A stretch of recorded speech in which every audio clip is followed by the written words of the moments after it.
আমার ইউনিয়নে ৭৪টা মসজিদ আছে, মাত্র ১৪ জন ইমাম কুরবানি দেয়, আর বাদ বাকি কেউ কুরবানি দেওয়ার পারে না। ওই যাই মোতাল্লি মসজিদের, তাই বিরাট গরু কিনে নিয়ে আসে, ইমামও খবর দেয়, হুজুর আমি একটা গরু কিনছি, দেখে নিয়ে আসবেন।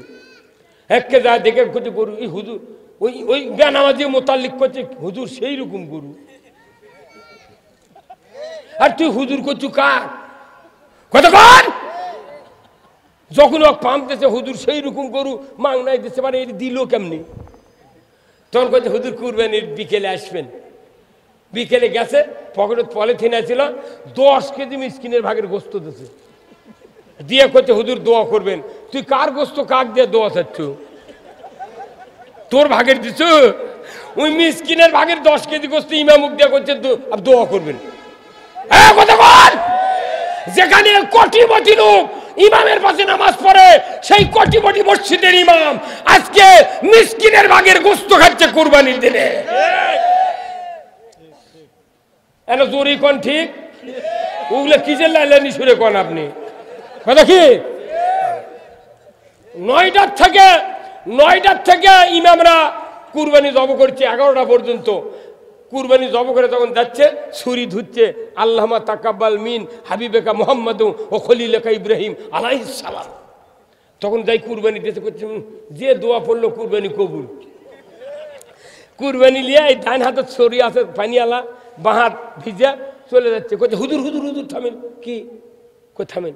বেটা কোথায় টাকা লিয়ে? তো বেটা 10 টাকার লোটিংকে লিয়েছে, গোল করছে, গোল করে এখন ডান হাতে ছুরি, বাঁ হাত ভিজা ধরে কি দেয়, তো পকেট আগে দিয়েছে, পকেট দিয়েছে 11টা পর্যন্ত ওই গোল গোল টাকা মেলা দিছে। এর মধ্যে ওই মাঝে মধ্যে খালি হাতের পেটি দেখে করে দেখিচ্ছে, বাপরে উঁচু হাসে রে কথা কর।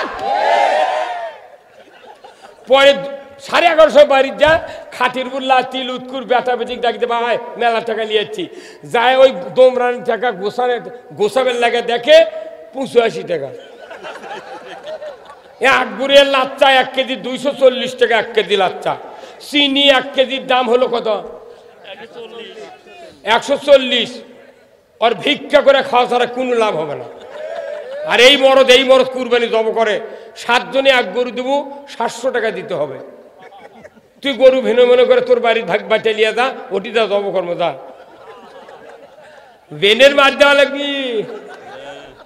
যদি টাকা 100 না দিস, আমি ঈদের মাঠত বলি, যদি টাকা 100 না দিস, আরবিতে আমার নামে দোয়া করে নিয়ত কর জব কর্ম, তোর টাকা আমার কুরবানি।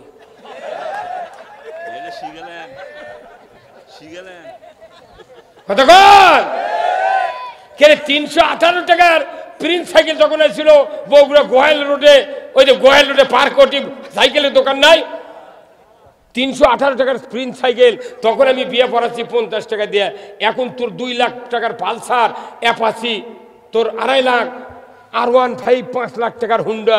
যে বর 318 টাকার সাইকেল পাচ্ছিল, ওই মানের বর এখন পাচ্ছে R15। তোর ডিমান্ড বাড়লো, আর আমার কোন সাহসে তুই বিয়ে পড়ান 500 টাকা দিচ্ছ? 1200 মার, 1200 মার। যদি তা না দিস, এমন দোয়া কর্ম তোর বউ ভাত খাবে না। যা যা চলে যা।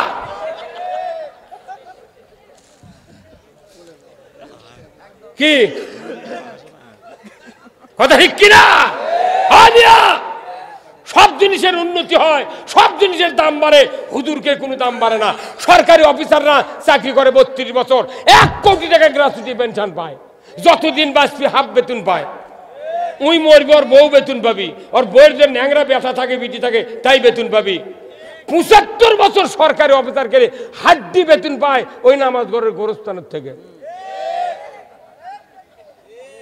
75 বছর বেতন পায় হারুয়া, আর বউ তুলে নিয়ে খায় আর মুস্তাবায়। আর সরকারি অফিসারকে বয়স বাড়ে, বেতন বাড়ে, আর মসজিদের ইমামের বয়স বাড়ে, বেতন কমে। কয় হুজুর আপনার দাঁত পড়ে গেছে, কথা বোঝা যায় না, আর যান আসেন না।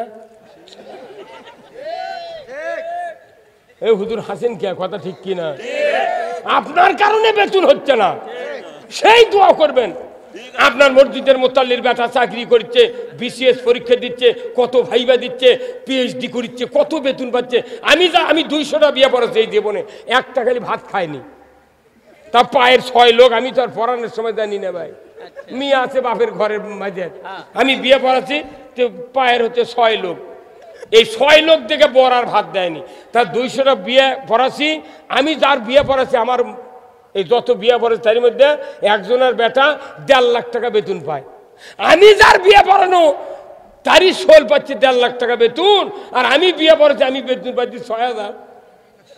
কচুর সাথে গলা ধরতে মরা ভালো রে পাগল। আমাকে দেশের ইমামরা আমরা টাকার পাগল নই। কয় তোরকে টাকা লাগবে কে? কয় হুজুর আপনাকে টাকার বরকত আছে। তো একটা মোতাল্লির বেটা বিসিএস পরীক্ষা দিচ্ছে, দিয়ে রিটেনে চান্স পাচ্ছে, আবার ভাইবা দিবের কাছে শুক্রবার দিন ইমামক কথা, হুজুর আমার বেটা আনা ভাইবা দিবের কাছে দোয়া করবেন, আমি আনা মিষ্টি আনছি, আপনি দোয়া করবেন যাতে আমার বেটার চাকরিটা হয়। মিলেট টিলেট করে দোয়া করেছি, আল্লাহ দয়া করে মোতাল্লির বেটার চাকরিটা করে দিবেন আল্লাহ। খুব কান্দে কাঁদে, ধনী মানুষের দোয়া তো মিশে লাখটা নাই, 3-4 বেরটা নিচে খুশি হয়ে গেছে, যে কান্দা কান্দলো দোয়া কবুল হয়ে গেছে। আর ইমাম আবার শাসে দা করছে, আল্লাহ চাকরিটা তুমি দিও কিন্তু বেতন আমার লাগান করে দিও। আর মোতাল্লি খেপা, হ্যাঁ কত টাকা খরচ করে চাকরি পড়াচ্ছি তুমি জানো, তোমার লাগান বেতন হবি। তখন ইমাম করছে, কে হুজুর আপনি না কন হুজুর গেলে টাকার বরকত বেশি, তাহলে বরকত আমার ঘর থাকবে, আপনার উঠে না দেন।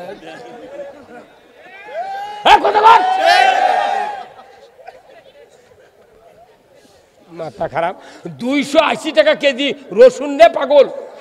ইমাম কত, ইমাম 4-5টা করে রসুন হাটত থেকে কিনে যাচ্ছে, কিন্তু ওই দৈনিক একটা পাঞ্জাবি ভালো করে ধুয়ে ইস্ত্রি করে বুলু দিয়ে ইয়ে করে, টাউন তো ইস্ত্রির দোকান খাটায় আছে, দৈনিক অত ইস্ত্রি করবে, একবার ময়লা করে দেওয়া লাগবে ইমাম, তাহলে বুঝবি যে ইমাম গরিব মানুষ, বেশি ধোয়া হবে না। এই বগুড়ার ইমামতি করছে আমার এই বয়সে, যারা ভাত দিয়েছে ওই ভাত শুকিয়ে ওই ছাদের উপর শুকিয়ে চাউল বানাচ্ছে, সেই চাউল বেচে লাখ লাখ টাকা ব্যাংকত জমা করছে, সেই লোকও বগুড়া থেকে ইমামতি করে দেয়, ওই চাউল ভাত চাউল করে সেটা বেচে টাকা জমাচ্ছে। হ্যাঁ এগুলোরও 2-1জনের নাম আছে। আমরা গইগাঁও থাকি কিন্তু তলে তলে কোনো সব জানি। আপনি মনে করবেন না যে আমি একে কাঁচা ছোল, হয়তো ছুট্টারা থাকেন, এই ভাইয়ের বডির কাছে আমার বডি থৌতিই নেই, ওরা 1.5 জুম্মা বয়স আছে ওর। আমি 1976 সনে দাখিল পাস, তাও 2 বছর লস দিয়ে। ভাই আপনি কোন শোনে? ওই তো কোন দিক আছেন?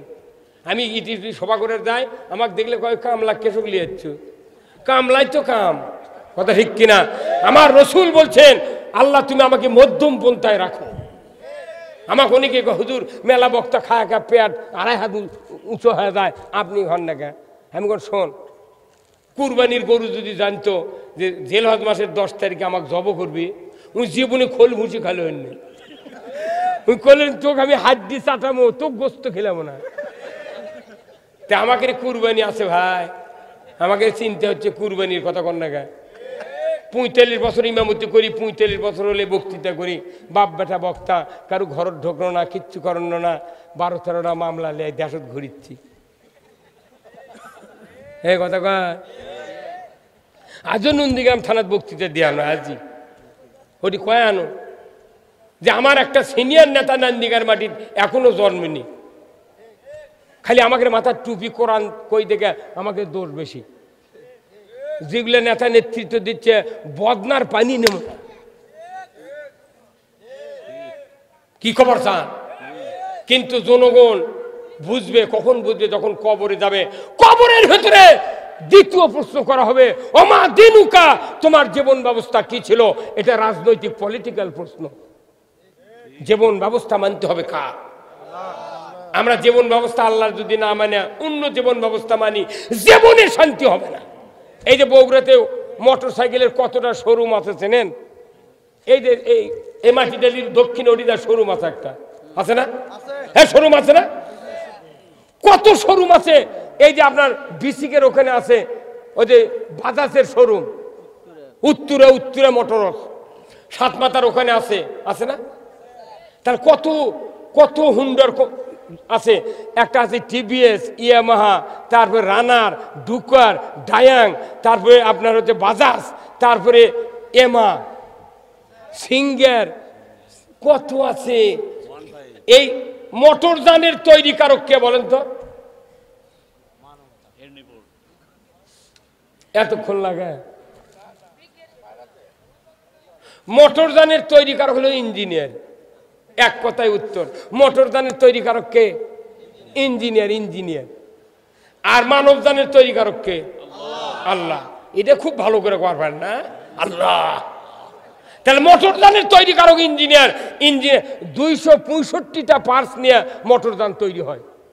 এখানে চেন কভার থেকে, ক্রাঙ্গর থেকে শুরু করে লিভার, যত যা আছে দরকার সব আপনার পার্টস দেখে নাম লেখা আছে ক্যাটালগের মধ্যে। কিন্তু ট্যাঙ্কি সাবে দিয়ে ওটি লিখে দিয়েছে অকটেন অবলিক পেট্রোল। তার মানে এই যানবাহন চলবে অকটেন কিংবা পেট্রোল দিয়ে।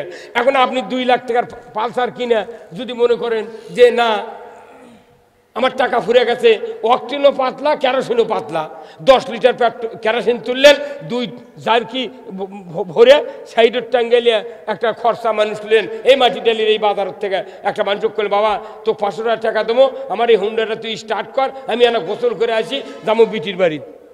সারাদিন কিক করলে স্টার্ট হবে? কে উডেও পাতলা, এটাও পাতলা, কেন স্টার্ট? ধোঁয়া দেখা যাবে।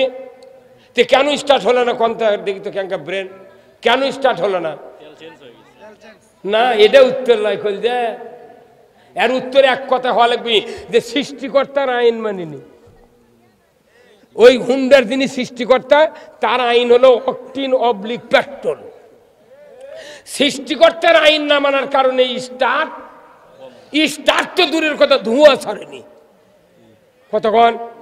তাহলে ওটা মোটরযান, আমরা মানবযান। আল্লাহ মানবযান তৈরি করে বলছেন যে এই মানবযান চলবে কোরআন অবলিক নয়, কোরআন আর হাদিস দিয়ে। মোটরযান চলবে অকটেন অবলিক পেট্রোল দিয়ে, মানবযান চলবে কোরআন হাদিস দিয়ে। আপনি কোরআন হাদিস বাদ দিয়ে যদি অন্য কিছু দিয়ে চালাবে চান, ওই হুন্ডার লাগানো হবে, ধোঁয়াও বাড়াবে না। কতক্ষণ? এই কোরআন দিয়া পৃথিবী চালানোর হুকুম কে দিয়েছেন? কে দিয়েছেন? আমার ভাইয়েরা, মোটরযান চালাতে চালাতে এখানে যতগুলা লোক আছে জীবনে 4 লিটার পেট্রোল কিনেছেন 27 টাকা দিয়া, এমন একটা লোক হাত তুলে আমাকে দেখান। 4 লিটার পেট্রোল 27 টাকা দিয়ে কিনেছেন, একটা লোক হাত তোলেন তো দেখি। আছে কেউ? হ্যাঁ আছে। কিনেছেন আপনি? এই মরদ কিনেছে 4 লিটার 27 টাকা দিয়ে কিনে। আমি হুন্ডা চালাচ্ছি 1983 সনে। এখন যদি হুন্ডা কিনেছে 1000 টাকা লিটার যদি পেট্রোল চলে, তাও পেট্রোল কিনতে হবে। হ্যাঁ কত? কারণ কি? কারণ কি? সৃষ্টিকর্তাই বলেছে, হুন্ডার সৃষ্টিকর্তা বলছে অকটেন অবলিক পেট্রোল, দাম যতই বাড়ুক আমাকে কিনিতে হইবে। কতক্ষণ? 4 লিটার পেট্রোল কিনেছি 27 টাকা দিয়ে, আর এখন সেই মানুষই 1 লিটার অকটেন কিনেছি 135 টাকা দিয়ে। তাও করছে দাম কমই আছে। কথা বলছে। তাহলে আল্লাহর আইন ছাড়া যেরকম মানুষ বাঁচবে না, তৈরিকারকের আইন ছাড়া হুন্ডা চলবে না। আল্লাহর আইন চলবে। এখানে সূর্য মতো আলো আইন কায়েম হবে। সূর্য যেরকম গরিবের, ধনী মানুষের, হিন্দু, মুসলিম, বৌদ্ধ, খ্রিস্টান, কাফের, ইমাম, ব্যবসায়ী, প্রত্যেকটা রন্ধে রন্ধে সূর্যের কিরণ যায়। আমার আল্লাহ বলছেন আমার আইন যদি তুমি চালু করো, পুরো পৃথিবীর আনাচে কানাচে আমার কোরআনের শান্তি কায়েম হয়ে যাবে। ধরে মন ঠিক কিনা? এই খুতবার ভেতরে আজকেই পড়েছেন আপনারা ইমাম সাহেবরা, খয়রুল কুরুনি কারনি।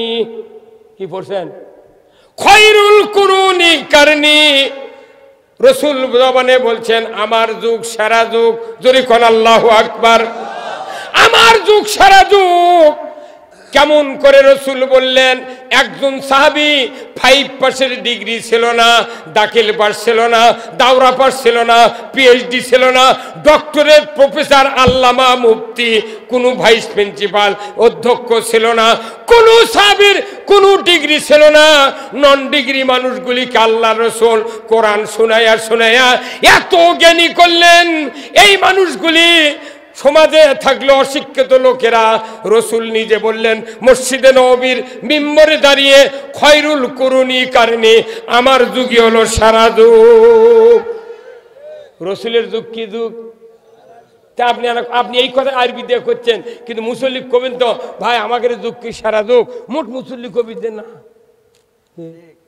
আরবি দিয়ে পড়িচ্ছে খয়রুল কুরুনি কারণী। এটা ইমামরা যদি মুসল্লি জিজ্ঞাসা করে বলেন তো আমাদের বাংলাদেশের এই যুগ কি সারা যুগ? সব মুসল্লি বলবি না। কতক্ষণ কেন সারা যুগ হলো না? আর রসুল মূর্খের সমাজে কি দিয়া সারা যুগ তৈরি করলেন? কি দিয়া? জোরে কোন কি দিয়া? তাহলে কোরআন যদি ঘরের ভেতর থাকে এটা কি সারা যুগ হবে না? বুঝতে হবে কোরআন দিয়া কিভাবে রসুল সারা যুগ বানালেন। কারণ কি ওই মূর্খ মানুষগুলি যারা রসুলের মুখে কোরআন শুনে শুনে মুহাদ্দিস হলেন, মুফতি হলেন, বড় রকমের দ্বীনের দায়ী হলেন, এই লোকগুলির কোনো ডিগ্রি ছিল না। আমার রাসূল বলেছেন যখন কোরআন আসলো তামাম মূর্খ লোকেরা কোরআনের আন্ডারে ছিলেন। জোরে বলুন ঠিক কিনা? মূর্খ মানুষেরা কোরআনের আন্ডারে থাকার কারণে পুরা সমাজে শান্তি কায়েম হয়ে গেল। আর এখন আই পাস করে ঢাকাত রিক্সা চালায়, বিএ পাস করে চুক্তি কাম করে, ম্যাট্রিক পাস করে মানুষের দাঁড়ে দাঁড়ে দিন হাজুরা করে, পিএইচডি, ডক্টরেট, ভাইস প্রিন্সিপাল, আল্লামা, এত ডিগ্রির নাম আমার বলতে গাও হাফসা যায়। 6 মিনিট লাগে ডিগ্রি পড়তে, পিএইচডি, ডক্টরেট, আল্লামা, মাদানি, আজারি, এত ডিগ্রিধারী লোক বর্তমানে বাংলাদেশে আছে, কিন্তু সমাজে শান্তি নাই। এর কারণ হলো ওই যুগে কোরআনের আন্ডারে ছিল মূর্খ মানুষেরা, আর এই যুগে শিক্ষিত মানুষের আন্ডারে আছে কোরআন। শিক্ষিত মানুষের আন্ডারে আছে মানে শিক্ষিত মানুষ যা কবি ততখানি কোরআনের থেকে বাড়াবি। কতক্ষণ টাকা? আচ্ছা এখানে কি 3-4 তলা বিল্ডিং নাই ভাই? আছে না নাই? 3-4 তলা বিল্ডিং। আপনি প্রত্যেকটা টয়লেটে, প্রত্যেকটা গোসলখানায়, প্রত্যেকটা রুমে রুমে যদি পানির লাইন আপনি ওই ট্যাঙ্কির থেকে যদি করেন, পানি যাবে না? উপরে ট্যাঙ্কি থর একবার সিলেকোটার, আর পানি যা আপনি পাচ্ছেন নিচতলার টয়লেটের মধ্যে। আচ্ছা আপনি যদি মনে করেন যে না এক পাইপ দিয়ে পানি তোলা আর এক পাইপ দিয়ে নামান, আর অত খাটনিকা ট্যাঙ্কি উপরটা নিয়ে এসে নিচতলার থমো, কতক্ষণ? কয়তলার? নিচতলার ট্যাঙ্কি থুয়ে সাপ মারছি দেখালে ওটি উঠবি ওটি ভরবি, এত খাটনিকা। আর একটা লাইন দিয়ে আপনি উপরে নিয়ে গেলেন, ওই উপর তলার দিয়ে 5 তলার দিয়ে যদি টয়লেট বসে পায়খানা করেন, বদনাথ যদি ট্যাপ ঢিল দেন পানি বাড়াবে? হ্যাঁ কি হবে? লুঙ্গিতে মুছে বাড়ান লাগবে। কি হবে? লুঙ্গিতে মুছে বাড়ান লাগবি। এই কোরআন কোনোদিন নিচকার তালার লয়। এই কোরআন হলো পৃথিবীর সর্বোচ্চ জায়গা, জাবালে নূর। এই সমতল ভূমির থেকে 2500 ফিট উঁচুতে। আমি 18 সালে হজে গেছিলাম। আমার মতো একটা শক্তিশালী মানুষ, তাও 4 বার বসা লাগিছে ওটি উঠতে, 4 বার। সেটি কোরআন নাযিল হচ্ছে এত উঁচু। তার মানে কি কোরআন হচ্ছে দেশের যেটা সবচেয়ে উঁচু জায়গা, সেই জায়গায় কোরআন থাকবে। কোরআন যদি উপরে থাকে, এটি থেকে পাইপ দিয়ে ঘরে ঘরে ঘরে ঘরে শান্তি যাবে। আর সেই কোরআন থেকে ঘরত। কোরআন বাংলাদেশে কত কপি আছে হিসাব নেন? 8,000 মাদ্রাসা। চিটাগাং নাই? ওর কি কমপক্ষে 72,000 কপি কোরআন আছে ওই মাদ্রাসা। লালবাগ ঢাকা ওটি কমপক্ষে 35,000 কপি কোরআন আছে। জামিল মাদ্রাসাত কমপক্ষে 22,000 কপি কোরআন আছে। কারবালা মাদ্রাসা আছে, এখানে কমপক্ষে নাহলে 5,000 কপি কোরআন আছে। বাংলাদেশে 5 লক্ষ মসজিদ আছে, প্রত্যেক মসজিদে বয়তুল মোকাররমত কমপক্ষে 2000 পিস কোরআন আছে। আমাদের ছোট্ট মসজিদ এখানে নতুন করছেন, তাও যা দেখেন 20 কপি কোরআন আছে। কি মামু? কয় কপি? তাহলে বাংলাদেশে সব মসজিদে কোরআন আছে, পীর আছে 20,000 পীরের বাড়িতে আছে, তারপরে 1 লাখ বক্তা আছে, এর কে বাড়িতে কোরআন আছে, পীর আছে 20,000, আর জাকির আছে 3 কোটি। ইমাম আছে কতটা, মাদ্রাসার শিক্ষক আছে কত, মাদ্রাসাতে আছে কত, হাজার কোটি কপি কোরআন আছে, তারপরে কি দেশের শান্তি আছে? খালি একটা কোরআন যদি হানিফ গাড়ি ক হয়, তোকে 1 লাখ টাকা দেবো, এই কোরআনটা নিয়ে দেয় না সংসদত দেত। এক কোরআন সংসদত গেলে পুরা বাংলাদেশ পানি, এই কথা কোন গা পানি। আর কইতে ঘরে ঘরে জ্বালো, কিয়ামত পর্যন্ত ঘরত জ্বালালে পৃথিবীতে শান্তি কায়েম হতে পারে না।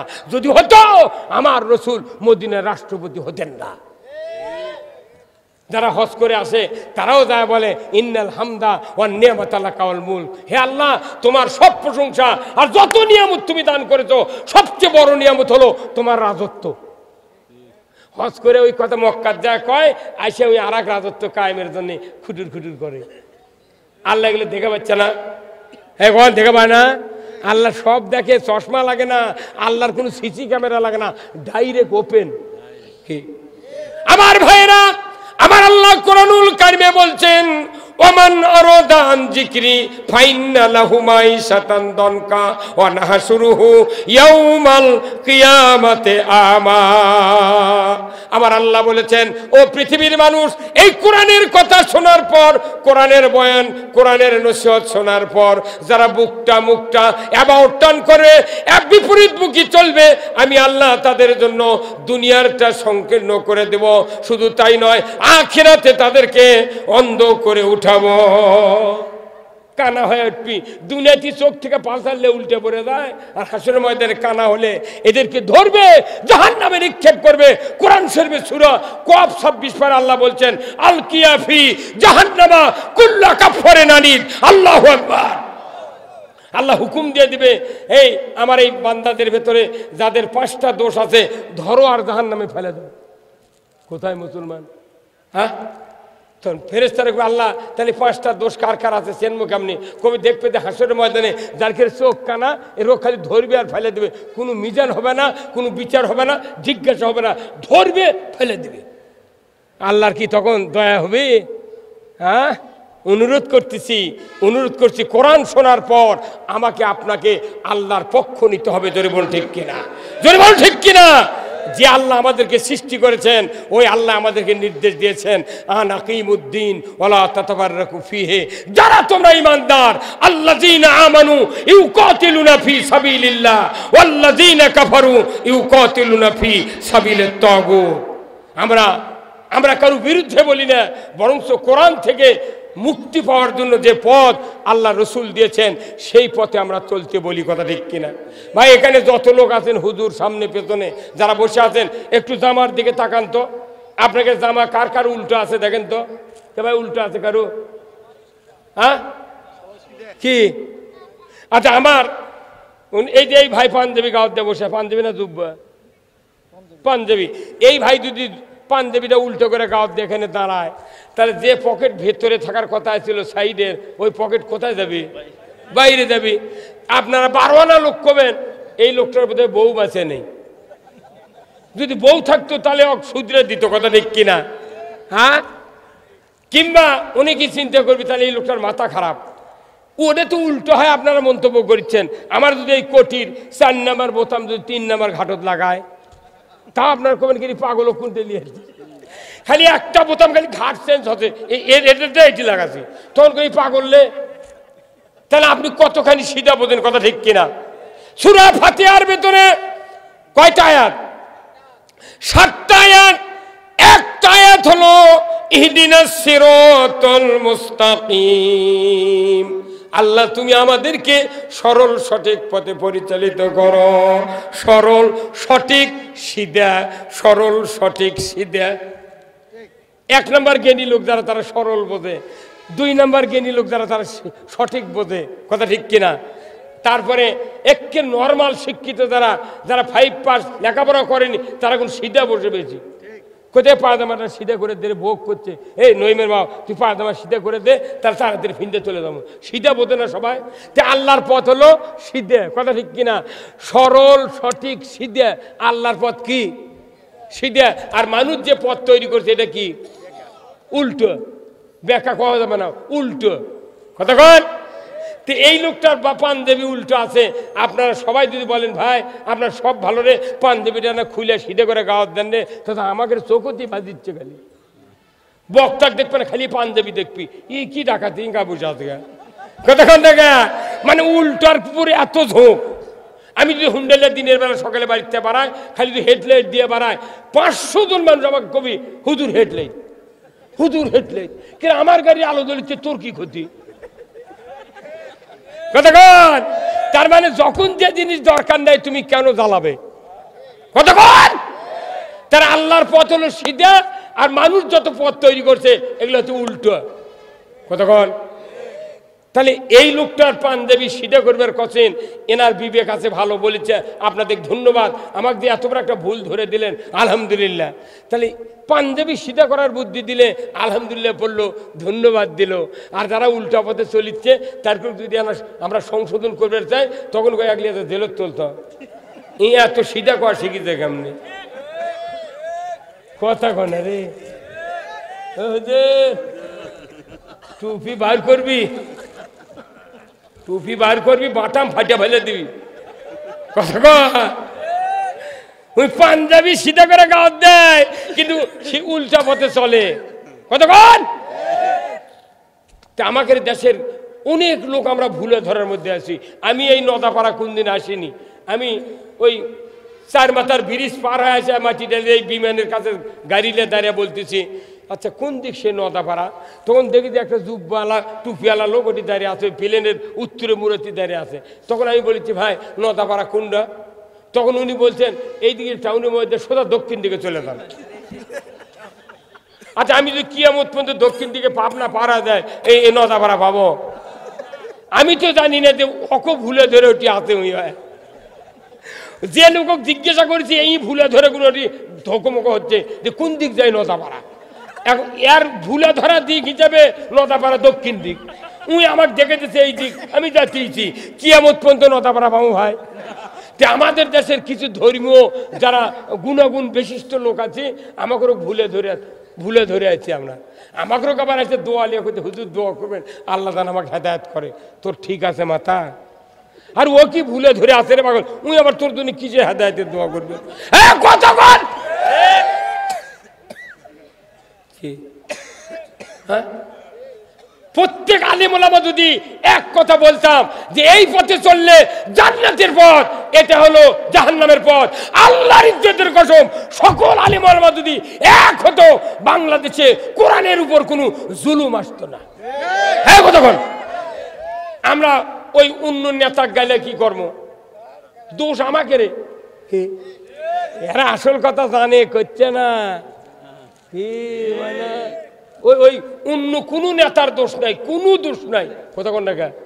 এই তো ওবায়দুল কাদের বাঁচা না থাকলে জীবনে এই নদাপাড়া ইনকে রাস্তা পাইল হেনে, আর এই রাস্তা না করলে এই এনা খালি মিথ্যানা টুমটুমে এনা সাত দিয়ে হচ্ছে সামান্য 10 ফিট আর 12 ফিট ওঠার, তাই পাচ্ছে 56 লাখ, 56 লাখ। 50 বছর হলে এই রাস্তা ধারে জায়গা কিনে থুছে রে, তুই একটা ঘর করে থো।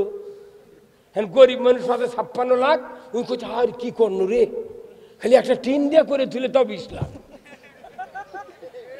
কি সুযোগ দেখছেন না? এই যে রাস্তা বগুড়া রেলগেট থেকে শুরু করে গোবিন্দগঞ্জ পর্যন্ত যে ফ্লাইওভার গুলো করেছে ওবায়দুল, 30 বছর আগে যাই মরিছে, এক যদি মাইক্রোত করে নিয়ে চোখ বেঁধে রেলগেটের পশ্চিমে ধরে দাঁড়িয়ে যদি কয় ভাই তুই ধর্মত্ব কত, এটা কোন দেশ? কবি লন্ডন কবিরা পাগল, পানির মতো চলিচ্ছে আমরা, রাস্তা করতে ধন্যবাদ, কিন্তু আমার রাসূল বলছেন 7 প্রকার ব্যক্তি আরশের নিচে জায়গা পাবে। আল ইমামু আদিলুন, ন্যায়পরায়ণ বাদশা, যারা 1 নম্বরে তারা আরশের নিচে জায়গা পাবে। আমি যদি কোরআন পক্ষে কাজ না করি আমার জায়গা আরশের নিচে নাই। কতক্ষণ লাগে কোথায় মুসলমান? যত উন্নয়ন হোক আমাকে উন্নয়ন করতে হবে কোরআনের। সব জিনিসের উন্নতি আছে, সব জিনিসের দাম বাড়িছে, কথা কোন না।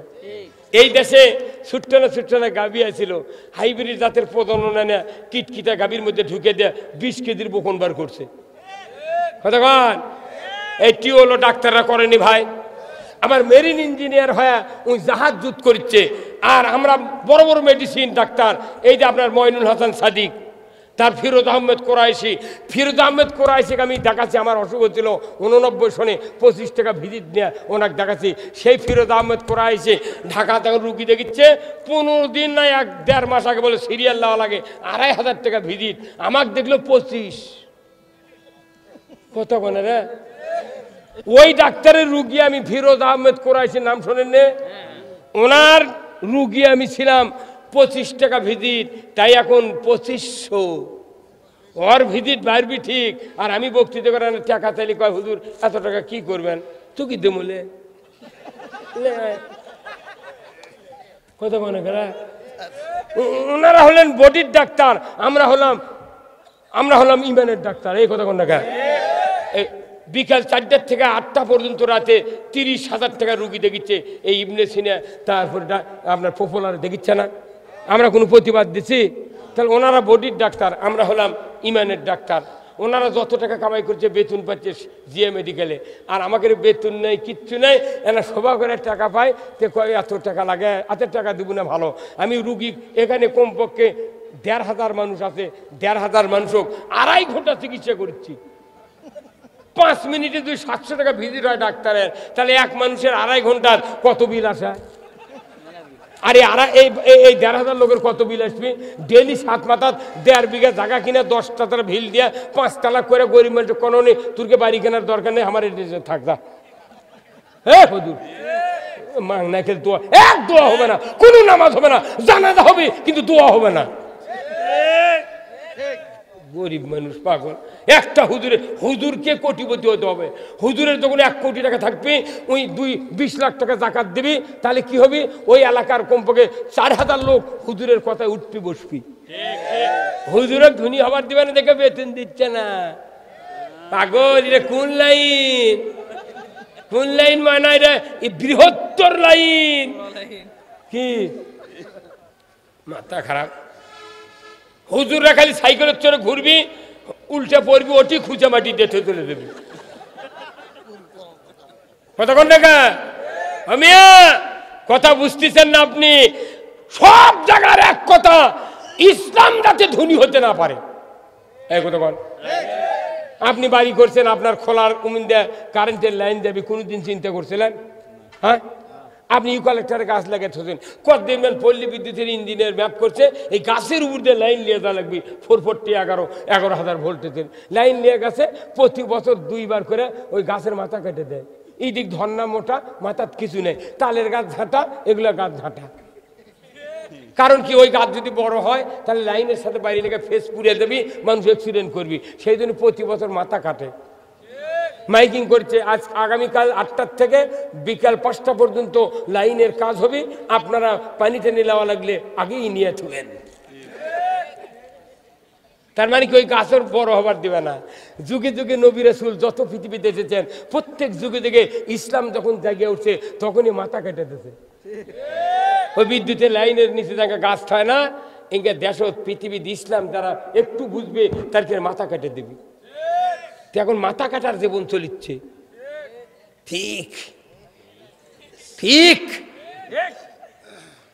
আপনি মনে করছেন এইভাবে কোনো হুর হাঙ্গামা নাই, দেশকে চালাবি চালাক।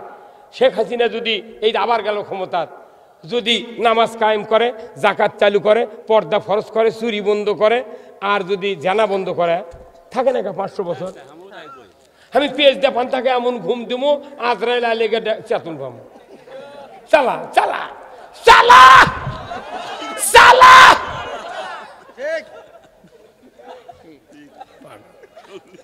চালা কে মানা করছে? আমার কোন টেনশনই নেই, বিচার করবি আল্লাহ। আমি গাইলে মানে মন খাবাচ্ছি, তুই থাক। আল্লাহ কসে, আল্লাহ রসুল বলছেন যে তুমি 10 আনা লোক ইসলামের দাওয়াত দাও, যখন ইসলাম কায়েম হবে তখন 6 আনা লোক এমনি বেকারে সোজা হয়ে যাবে। কথা কয় না বারে। এর মোট মানুষ জীবনে ভালো হবে না। রাষ্ট্র শক্তি আল্লাহ রসুল যখন মদিনায় ইসলামী রাষ্ট্র কায়েম করলেন, আল্লাহ রসুল নামাজের কথা বললেন না, জিকিরের কথা বললেন না, কোন তাসবিহ তাহলিলের কথা বলেন না। উনি বলেছেন, ইহুদি নাসারা কাফের মুশরিক আনসার মুহাজির যারা আছো, আমি তোমাদের ঋণগুলিকে আমার কাঁধে উঠায় নিলাম। খালি ঋণ দেওয়ার জন্য নবী ঘোষণা দিয়েছে। ইহুদি নাসারা এসে হুজুর হাতে হাত দিয়ে কালমা পড়ে আছেন, তো আমি এটাই চাচ্ছি। এই নামাজ রোজার দাওয়াত দেয়া ওই কল্যা আলামুলার খাওয়া বাদেনি। ওই যে রাকিবুল হাসান রাকিব ভাই, এনাক দেওয়া লাগবি দাওয়াত, ওই মতিন ভাইয়ের দাওয়াত দেওয়া লাগবি, ওই শিফারক দাওয়াত দেওয়া লাগবি। কথা ঠিক কিনা? আপনি যা ওই রাজা বাজারের মশলা আলাগ করছেন, সবাই জুম্মাচ্ছা। আপনার দুটা থানা মিলে একটা সিট না, দুটা থানা মিলে সিট না। এই দুটা থানার কমপক্ষে 400-500 মসজিদ আছে। দুটা থানার না 200-400 হবে। সে 400 মসজিদের ইমাম মুয়াজ্জিন লাগে এই দুই থানার মধ্যে একটা লোক উমরের মতো বানান দেবে না। তার মানে উগলার কাছে কেউ যাচ্ছে না। খালি মানুষ খালি সোয়াবের বস্তা নিয়ে দা জুম্মার ঢালে দিয়ে মোটা মানুষ সোয়াব দিয়ে ডুবে দিতে ওই দিক জানি ভাই কেউ যাচ্ছে না। হ্যাঁ কথা বল। সলঙ্গা, রায়গঞ্জ, তারাস মিলে এক এমপি, তাহলে এই 3 থানা মিলে একজনা কি ভালো বানান যাবে না? কতক্ষণ সেটা আমরা তো মানুষ ভালো বানানোর নেতৃস্থানীয় লোকদেরকে ভালো বানানোর টার্গেট দিচ্ছি না, কারণ কোরআন না পড়ার কারণে কাক দাওয়াত দিতে হবে আমরা এখনো বুঝতে পারতেছি না। আল্লাহ কোরআনে মুসা আলাইহিস সালাম বলেছেন, ইজহাব ইলা ফিরাউনা ইন্নাহু তাগা। আল্লাহু আকবার। হে মুসা, তোমার শুআয়ব আলাইহিস সালামের ঘরের ভেতরে মুরগির রান খাওয়ার জন্য পাঠানো হয় না। তুমি উঠো, ফেরাউনের কাছে যাও, তুমি দাওয়াত দাও, লা ইলাহা ইল্লাল্লাহু মুসা কালিমুল্লাহ। আল্লাহ কথা, তুমি নেতৃস্থানীয় লোকক দাওয়াত দাও। আমরা তো গরিব মানুষ তেল মাখাচ্ছি, 1200 গরিবক দাওয়াত দিয়ে লাভ নাই। একটা চেয়ারম্যান একটা এমপি বানিয়ে ফেরে দেন, ইউনিয়ন উপজেলা দখল। এই কথা কি? হ্যাঁ, কল্যাণার কাম বাইছে, ভ্যানালার কাম বাইছে, পাগলের উলে বুদ্ধি খেয়ে দিচ্ছে। বড় বড় লোক যখন ঠিক করবেন, ওগুলো এমনি সুযোগ পায়, সুদ হারাম হবি। ওরা কবি জানা এটাই তো ইসলাম রে, এটাই তো ইসলাম। চুরি, আমার ভ্যান ওটি থুয়ে চলে গেছি, 7 দিন পরে ভ্যান ওটি আছে, এটাই তো ইসলাম রে। আমার কন্যা এই 2 লোক কলেজে গেছে, অমুকখান দিকে গেছে, আবার সশরীরে ইজ্জত ফিরে যাচ্ছে, এটাই তো ইসলাম। আমার ভাইয়েরা, আজ থেকে 1500 বছর আগে নবীর 13 বছর পূর্তি প্রায় এমন অবস্থায় রসুল একদিন গিয়া কাবার ছায়ার ভেতরে কম্বল বগলের নিচে দিয়া ঠেস দিয়ে একটু আরাম ফরমাচ্ছেন। এমন সময় হযরতে খাব্বাব রাদিয়াল্লাহু তাআলা আনহু রাসূলের সামনে হাজির হয়ে বললেন, ইয়া রাসূলুল্লাহ, ইয়া হাবিবাল্লাহ, হুজুর আপনি কি আল্লাহর দরবারে দোয়া করবেন না? মাতা নাসরুল্লাহ, আল্লাহর সাহায্য কি আমাদের জন্য আসবে না? আপনি একটু দোয়া করেন ইয়া রাসূলুল্লাহ। মার খেয়ে জেল জুলুমে আমাদের জীবন কয়লা হয়ে গেল, আপনি একটু দোয়া করেন ইয়া রাসূলুল্লাহ। রাসূল সোজা হয়ে বললেন, উনি বললেন, হে খাব্বাব, এত তাড়াহুড়া করছো কেন? তুমি জানো না আমাদের পূর্বে যারা দিনের দায়ী ছিলেন তাদের কাউকে লোহার চেরুনি দিয়ে হাড্ডি থেকে গোশত খুলে দেওয়া হয়েছে, উত্তপ্ত তেলের ভেতরে দেওয়া হয়েছে, করাত দিয়ে দ্বিখণ্ডিত করে দেওয়া হয়েছে, আগুনের কুণ্ডুতে ফেলে দেওয়া হয়েছে। তারপরে অত্যাচারের পরেও দিনের রাস্তার থেকে 1 চুল পরিমাণ সরাতে পারে না। রে খাব্বাব, সেদিন বেশি দূরে নয়, যেদিন সানা থেকে হাজরামউত পর্যন্ত একজন ষোড়শী যুবতী মহিলা সোনার অলংকার পরিহিত অবস্থায় যৌবনের লাবণ্যতা নিয়ে দীর্ঘ পথ রাত্রিতে একা একা যাওয়া আসা করবে। লা ইয়াখাফু ইল্লাল্লাহ, আল্লাহর ভয় ছাড়া কারো ভয় থাকবে না। সেদিন বেশি দূরে নয়। জোরে কোন মারহাবা। আল্লাহর নবী যখন এই কথা বললেন, হযরতে খাব্বাব মুস্কি হাসি দিয়ে আলহামদুলিল্লাহ পাঠ করলেন।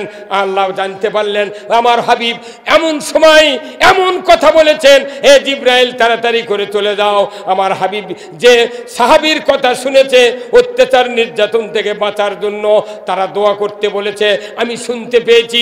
এইমাত্র তুমি বনি ইসরাইলের একটা আয়াত নিয়ে রাসূলের কাছে পৌঁছায় দাও। আল্লাহ বললেন, এই দোয়াটা, এই আয়াতটা আমার কাছে তেলাওয়াত করতে রাসূলকে বলো। আল্লাহর নবীর কাছে জিবরাইল এসে বললেন, ওয়াকুর রাব্বি আদখিলনি মুদখালা সিদকিন ওয়া খুরাজনি মুখরাজা সিদকিন ওয়া জাআলনি মিন লাদুনকা সুলতানান নাসীরা। আমার আল্লাহ বললেন, যাও তুমি এটা পৌঁছে দাও, আমার কাছে দোয়া করতে বলো, আল্লাহ তুমি আমাকে সত্যবাদীদের দলভুক্ত করুন, সত্যবাদীদের কিনে একত্রিত হয়ে আল্লাহ আমাকে একটা ইসলামী রাষ্ট্র দান করুন, না অন্য একটা রাষ্ট্র দিয়ে আমাকে সাহায্য করুন। এতটুকু কথা বলার সাথে সাথেই রসুলের কথা আল্লাহ শুনতে পেয়ে বললেন, জিবরাইল আমার হাবিবকে ঘোষণা দিয়ে দাও, অল্প দিনের ভিতরেই মক্কার থেকে হিজরত করে মদিনায় যেতে হবে, কারণ এই নির্যাতন নিষ্পেষণ বাঁচার একমাত্র উপায় মদিনায় গিয়া রসুল যখন ইসলামী রাষ্ট্র গঠন করবে, নবী যখন প্রেসিডেন্ট হবে, তখন ইমানদারের উপরে কোনো নির্যাতন হতে পারবে না। কথা ঠিক কিনা? আসলে আমার ভাইয়েরা, আমি আপনাদেরকে এতটুকু কথা বললাম, আল্লাহর রসুলের আদর্শ ছাড়া পৃথিবীর জমিন থেকে বিদায় হলে কবরে হাসরে মিজানে মুক্তি পাওয়া যাবে না। ধরে বলুন ঠিক কিনা? মুসলিম আমি, সৈনিক আমি চির রণবীর, আল্লাহকে ছাড়া কাউকে মানি না, নারাই তাকবীর। মুসলিম আমি, সৈনিক আমি চির রণবীর, আল্লাহ বীরের জাত, কিন্তু মুসলমানের দাবি করি। কিন্তু আপনি বলতে কি পারবেন? আমার একটা গবেষণায় বাংলাদেশের টেকনাফ থেকে তিতুলিয়া, সুন্দরবন থেকে পাথুরিয়া পর্যন্ত একজনও মুসলমান নাই, কারণ ইসলাম না মানলে মুসলমান হতে হওয়া যায় না। বাংলাদেশে ইসলাম কেউ মানতে পারছি না, মুসলমান নাই, তবে ইমানদার আছে, ভেজাল যুক্ত ভেজাল মুক্ত। আচ্ছা, এখন যে সরষের তেল বিক্রি হচ্ছে না শীতের সময়, সরষের তেলের দোকানদারক যদি ঘুষও দেওয়া হয় যে তুই আর ওই পাম অয়েল আর সরষের তেল মিশ যাতো ভাই, কথা বলে গে এই শীতের মধ্যে কি পাম অয়েল মিশ দিবি? হ্যাঁ হ্যাঁ দিবি? দিবে না। কারণ কি? ধরা খাবে আর জুমিয়ে যাবি রে পাগল। বাড়িতে লিয়া গেছে সরষের তেল, লিয়া যায় সকালবেলা তরকারি তেলের জন্য ওনার স্ত্রী চুলের পারদ সব রেডি, ভাত মাখে রেডি, চুলের উপর দিছে, জিরা দিছে, পেঁয়াজ দিছে, এখন সরষের তেলে শেষি কাজ করছে, তেল পরে না, উপর করছে তাও পরে না, ঝাঁকি দিছে তাও পরে না, তো ভুলকিতে দেখিছে সাদা। এখন এই বউদা স্বামী কথা, তুমি কি তেল আনছো? তো তাহলে এটা কেমন জমে গেছে। তখন ওই দোকানদার ওই বাড়ির গারস্থ চিন্তা করছে, তাহলে যাই ধান দিয়েছে আমার ধান, ওই ধান বেশি ওর টাকার মধ্যে ভেজাল। তখন ওই ধানের ব্যাপারে দেখো, ভাই তুই কি টাকা দিচ্ছ ধান লিয়ে তেল জমলো কে? তখন ওই ব্যাপারী 5 কেজির পাথর লিয়ে করছে, এটা আগে আয় কতক্ষণে কে তেল গেছে জমে, এটা কি ওই ধান ওই ব্যাপারীর দোষ? কার দোষ? ওই গারস্থ না, গারস্থ ইও বোঝে না রে। আরে ওই দোষ হলো দোকানদারের, কথা ঠিক কিনা? দোষ কার? দোকানদারের, দোকানদারের দোষ। এখন এসে আমাকে কোরআনের কথা বলতেছি, কথা ঠিক কিনা? মোর দোষ মূল বিক্রি, কেন আমার কি দোষ? আল্লাহ তো কোরআন এই কথা কছে, তুই ধরিস আল্লাহর কাছে যা। নুমরুদ গেছে রে শগুনের পেরোচ্ছে রে পাগল, বালিয়ার মাছের রক্ত ওই তীরের মাথা ধরে দে, কছে দে দে, তো খুশি হয়ে যাবে নি। দেখে তো রক্ত কিসের? কচ্ছে তোর আল্লাহ মরে গেছে। ইব্রাহিম তোর আল্লাহ মরে গেছে, কেন আল্লাহ মেরে ফেলবি কে?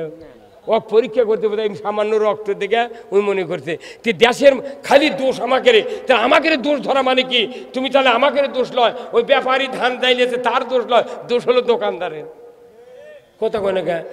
উনি আসল জায়গায় যাচ্ছে না, যা ব্যাপারী কোথাচ্ছে। আসল জায়গা হচ্ছে আল্লাহর কাছে যাওয়া লাগবি, উনি আসল জায়গা না দেয় হুজুরও কোথাচ্ছে। তুই কলু কে? তুই কলু কে? কথা কয় না বাড়ি, কথা কয় না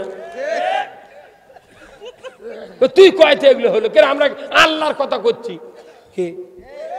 হ্যাঁ ঠিক ঠিক ঠিক না। আমি আপনাকে একটা কথা কই, আমার বাপের বুঝছেন আমরা 7টা বেটা, তো আমার বাপের 6-7টা গরু ছিল, সেই পাকিস্তান আমলে আমি যখন ক্লাস 4-এ পড়ি, 68-র আগে ক্লাস 4-এ পড়ি বুঝছেন। তো এখন ওই গরু, আমরা গরিব মানুষ, আমার বাপ, তেমন ওই গরু চলান লাগে, আবার লেখাপড়াও করা লাগবে। মোট বেটা মাদ্রাসাত পড়াচ্ছে, মাদ্রাসাত পড়াল, তখন তো টাকাই লাগেনি, খাজুরের পাতা শুয়ে থাকা, খেসারির ডাল খাওয়া, কোনো টেনশন নেই। মানুষ কথা হুজুর ওই খাজুরের পাতা শুয়ে থাকা নবীর সুন্নত, 60 মাসের দিন খাজুরের ভাত খালি গায়ে শুয়ে আছি, বিকেলবেলা লজিং মাস্টার বাড়িতে বাড়াচ্ছি, মানুষ করছে এই বাসে রে তোর পেটত খাজুরের ভাতের পাটি গে, হ্যাঁ বাস হারিয়ে দেবা কোথায় কোথায় হারিচ্ছি তাও পড়িচ্ছে না। এমনকি ঘটনা কি তুই এক্ষুনি করল খাজুরের পাতার পাটি, তার মানে খাজুরের পাতার পাটি যে খালি গায়ে কেউ শয় ওর পা পেটত কি হয়, দাগ হয়। আমাকে করছে কিছু কিছু লোক যে খাজুরের পাতা শুয়ে থাকা নবীর সুন্নত, আর ওই 1.5 লাখ টাকার পাটেসের খাটত মেয়গুনির খাটত শুয়ে আছে। হ্যাঁ কথা বল। আমরা যখন কফি কিনবে চাই তখন করছে কফি খাওয়া লাগে তোর, আমাকে কফি খাবার দেবে না, কিন্তু ওই 160 টাকা কেজি কফি খাচ্ছে, আর আমাকে করছে মূল্য ভেস্তি খানা ওটা কিনে এলে যা। তাহলে ওর কে দিবে আর আমাকে দেবে কি অন্য মাটি, এক মাটি। কারণ কি আমার ওই আব্বা গরু চড়ানোর, আমরা 3 ভাই বড়, তো ওই 3 ভাই গরু চড়ানো লাগবে, আবার স্কুলে যাওয়া লাগবে। তো ভাই 3 ভাই খুব পেলাপেলি, কয় তুই যা তুই যা। তখন আমি ছোট, আমি 3 নাম্বার বেটা। তা আমি বললাম আব্বা একটা কাম করেন তো, পরীক্ষা দেখ আমরা রুটিন করি না, মঙ্গলবারে অমুক অমুক বিষয়, বুধবারে অমুক অমুক বিষয়, ইনকে একটা রুটিন করে দেন। তাহলে যে আপনি লিখে দেবেন যে শনি রবি সোম, তাহলে 1 নাম্বার আমার বড় বেটা শনিবারে, রবিবারে মাজলা বেটা, সোমবারে 3 নাম্বার বেটা। তাহলে দেখবেন কোনো জ্ঞান দেওয়া হবে না। তখন আমার বাপ করছে তোর মাথায় দেয় তুই বুদ্ধি, হ্যাঁ না এটা করে দেখেন, করিছে। তখন আর কোনো গোলমাল নেই। তা আমি গেছি যেদিন চড়াবেন, একটা ন্যাস কাটা গরু হয়েছিল, ওই গরু খালি দৌড়ায়, আমাকে মাদ্রাসার দাবার দেয়নি। তোর আমি আব্বাকে যখন আব্বা আমি জীবনে গরু চড়াবো না, কৃষকে এই গরু আমাকে স্কুলে দাবার দিল না। কইতে বা শোন তোর মুখ চোখের যে অবস্থা, তুই বোধহয় পানি খাইছি, তুই আগে পানি খায়, পানি খাচ্ছি। কচ্ছে দাউলিয়ায় দাও দাউলিয়ায়, আমার বাপ রাগ করে বলছে দাউলিয়ায়। তখন আমি চিন্তা করে দাও আব্বা কি করবো, গরু জব করি বোধ হয়। আমি বলি আব্বা আমি গরুকে মাফ করে দিচ্ছি, আর দাও লাগবে না। হয়েছে পাগল তুই বুঝবি না, তুই দাউলিয়ায়। আমি দাওয়ান্ন বাড়ির কাছে বাঁশের থোপা ছিল, তো এত বড় 2.5 হাতে একটা বাঁশের গোড়া ছিল। আব্বা কোথায় এর গোড়া কাটে কোথায় গির ফেলা কোথায় হাতের তালত লিয়া এরকম করে যেখানে নিলে মিডল পয়েন্ট আসবে ওই জায়গা থাক কর, আমি বাড়ির মধ্যে থেকে আসি। আব্বা বাড়ির মধ্যে যা নাঙ্গলের একটা কাশি লিয়াচ্ছে, কাশি চেনেন না, ওই জিরে জোয়ালের সাথে সাথে জোরে, হ্যাঁ ন্যাংরা এই মরদি আছে আরে ওই ন্যাংরা আমাকে আনে করছে, আমার আব্বা করছে কুমা তৈরি করে করছে এটার মধ্যে লাঠি ঢুকে দে ঠাকুরদানের থুইয়া ইনকে আলোক করে দেখে লেভেল সমান। তখন করছে বাবা আগামীকাল তুই আনো গরু লিয়ে যাবো, এই লাঠি লিয়ে যাবো, একটা বিছনা আর বালুস, কে এই লাঠি আর দড়িত কি আছে, করছে তুই লিয়ে যা, পরে আমার কথা মনে হবে। তো পরের দিন আমি একটা বিছনা লিছি, একটা বই লিছি, আর ওই বালুস লিছি, আর ওই লাঠি তো বগলত লিছি। পাতারস লিয়ে যা, তখনই রিসরি ছিল না, তখন যা ওই যে গাই দৌড়েছে গতকাল ওই গলার সাথে বান্ধে দিয়ে আব্বা কোনো এই হিঁটু বরাবর ওই লাঠি ঝুলে থুবু, ইনকে হাইটিয়া বরাবর ঝুলে থিয়া গলা ওই দড়ি দিয়ে আমি লোকের পাশে অনেকক্ষণ বসে আছি। দেখি গরু আর সামনে যায় না, গরু এনে জোরে মুখ করে যাচ্ছি, এই হিঁটু ঠক করে বাড়ি লাগে, উনি আবার ব্যাগে যায়। তখন আমি চিন্তা করি বাপরে বাপের বুদ্ধি রে, কি বুদ্ধি রে, এই দড়ির মধ্যে ঠিঙ্গের মধ্যে কি বুদ্ধি রে, আই সব সামনে যাই না, পরে আগে আসে দেখি এটি বাড়ি খাই, দেখুন আগ মুখ যাচ্ছে না। আমি বিছনা পারে শুয়ে আছি 9টা পর্যন্ত। তা আব্বাকে তখন আব্বা ঘটনা কি করছে, কি আজ দৌড়ালো? আমি বলি আব্বা একখানটি ঘুরে ঘুরে খাচ্ছে, উই আগ মুখ যাওয়ার সাহস পায়নি। করছে ওই কাশি আর ওই লাঠি কি জানিস? তে আমি এটা বলে দিই আপনাকেও, এই যে আমরা দিলে বক্তৃতা করছি না, এগুলো হচ্ছে ওই ন্যাংরার দড়ি, এগুলো কি ন্যাংরার দড়ি, আর এই ঠিঙ্গা হলো সরকারের আইন।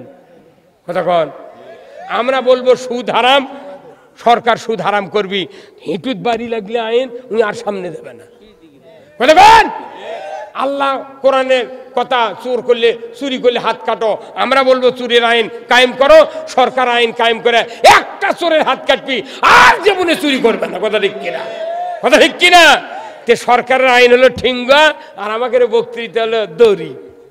আমাকে দড়ি 6 মাইল লম্বা হয়ে গেছে, কিন্তু তাও কাম হচ্ছে না, ঠিঙ্গা নাই। দাড়ি টুপি জুব্বে থেকে বিচার হবে না। আল্লাহ কোরআনে বলছেন ইয়াউমা লা ইয়ানফাউ মালু ওয়ালা বানুনা ইল্লা মান আতাল্লাহু বিকলবিন সালিম। আল্লাহু আকবার। আল্লাহ বলছেন আমি তোমাদের বংশমর্যাদা, তোমাদের দাম্ভিকতা, তোমাদের দাপট, তোমাদের মালের অহংকার, বংশমর্যাদা দিয়ে আমি বিচার করব না। আমি বিচার করব তোমাদের অন্তর দেখে, কে আল্লাহর হুকুম মেনে আমার কাছে ফিরে এসেছে, কথা ঠিক কিনা? এই জন্য আমরা কি আল্লাহর হুকুম মানতে রাজি আছি ভাই? কারা কারা দুহাত তুলে দেখান, লিল্লাহে তাকবীর, নারায়ে তাকবীর। আমার ভাইরা, আমরা আসুন, আমরা এই গভীর রাত আমরা আজকে অনেক কথা শুনলাম। কথার রেজাল্ট হলো যে আল্লাহর আইন মানতে হবে, কথা ঠিক কিনা? এই আল্লাহর আইন মানার এবং জানার জায়গা হলো মসজিদ। এই মসজিদ থেকে আল্লাহ রসুল আইন জারি করেছেন। আসুন আমরা এই মসজিদের ব্যাপারে আল্লাহ রসুলের অনেক কথা শুনেছি। আল্লাহ রসুল বলছেন, ইজা মাতাল ইনসানু ইনকাতা আনহু আমালু ইল্লা মিন সালাসাতিন ইল্লা মিন সাদাকাতিন জারিয়াতিন আও ইলমুহু ইয়ানতু বিহিন নাস আও ওয়ালাদুন সালিহ্ ইয়াদুলাহু। আমার রাসূল বলছেন, মানুষ মরে যাবে, সমস্ত আমল বন্ধ হয়ে যাবে।